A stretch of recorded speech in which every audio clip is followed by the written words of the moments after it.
Hey guys, it's Becky from thecookierookie.com, and today I'm here with one of our all-time favorite dips, homemade hummus. With all the game days coming up and family get-togethers, holidays, Christmas, Thanksgiving, dips are a must. We need that party food around the table in order to get everyone together and having fun, but that doesn't mean it has to be unhealthy. Hummus is a great alternative because you can dip it with fresh veggies, it's got fresh ingredients, but it's also not horrible for you. Everybody at the party loves hummus, and we're here to make the best, creamiest homemade hummus. I just got back from Israel, so I have a couple tips and tricks that you're gonna love, and I cannot wait to show you. Let's get started. We're starting by putting garlic, lemon juice, and salt in a food processor. This homemade hummus does have a few steps, but don't let that intimidate you. We're gonna go through really slowly and show you each step as we go. It's very easy, it's just a little bit involved. This step we're going to pulse until combined, and then we're gonna let it sit in a bowl to let the garlic bloom and breathe a little bit before straining it out. So let's do that, and then we can move on to our next step. Okay, so we have combined our garlic, salt, and lemon juice, and we're gonna put it in this bowl and let it just sit and bloom until we're ready to use it about 10 minutes from now. Okay, so after this is set for about 10 minutes and the garlic has had time to infuse, we're going to pour it over a strainer. We don't need the chunks of garlic in the hummus. The infused lemon juice will do the trick. And we can set this aside. We're gonna use the bigger bowl for the rest. Just take a spatula and press this down. You wanna get as much liquid out of the garlic as you possibly can. Just keep processing until you feel like you've gotten all the liquid out. Okay, it's getting really dry, so I think we're about ready. So I can set this aside. And this strained garlic lemon juice is gonna go right back into the food processor. Let's talk about the star of the show, the chickpeas. Everybody knows chickpeas are the base for hummus, but we have a few easy tricks to get the skins off, which is the most time-intensive part of making hummus. We're just going to boil the chickpeas in about 2 inches of water with baking soda. The baking soda changes the pH of the water and helps to remove the skins.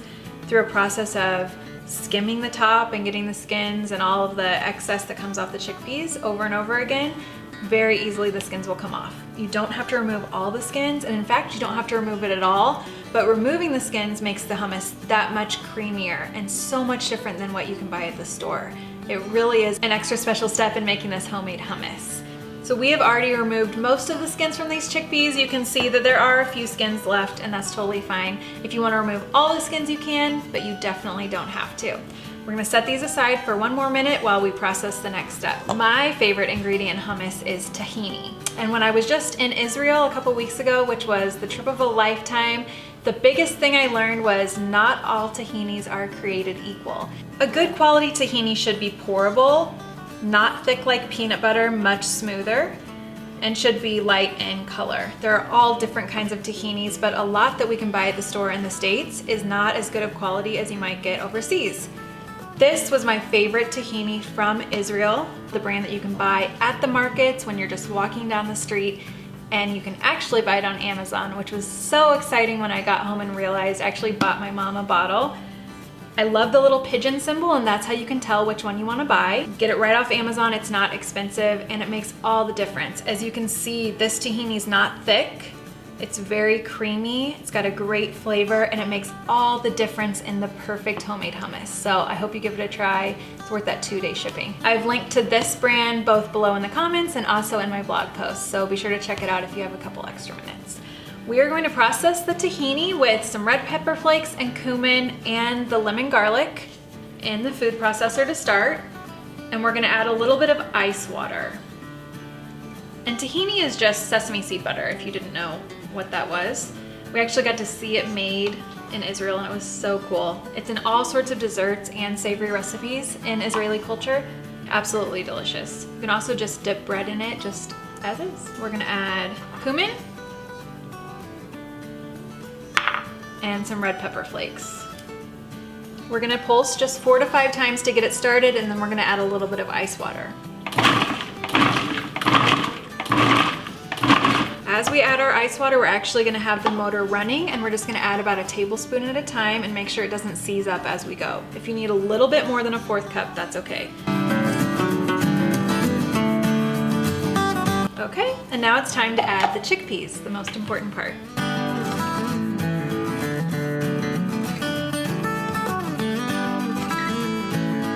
Once we have our chickpeas added, we're just gonna pulse until as creamy as you'd like it. If you need to add a little bit more ice water, feel free.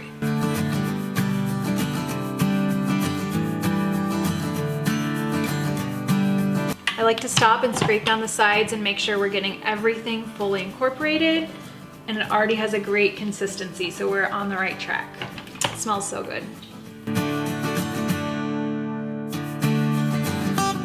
Okay, we're almost there. It's getting so creamy. I don't think we need to add any extra water, but if you notice that yours is a little too thick, just add a little bit extra, 1 to 2 tablespoons of water. Okay, I think this is fully creamy and ready to go. I'll show you what it looks like. Perfect. We're just going to place it in the bowl, garnish, and we're ready to serve. So much creamier when you use good tahini and add that ice water. Makes all the difference. Healthy game day, here we come. Just want to make it pretty. We'll garnish with a little olive oil, just a bit.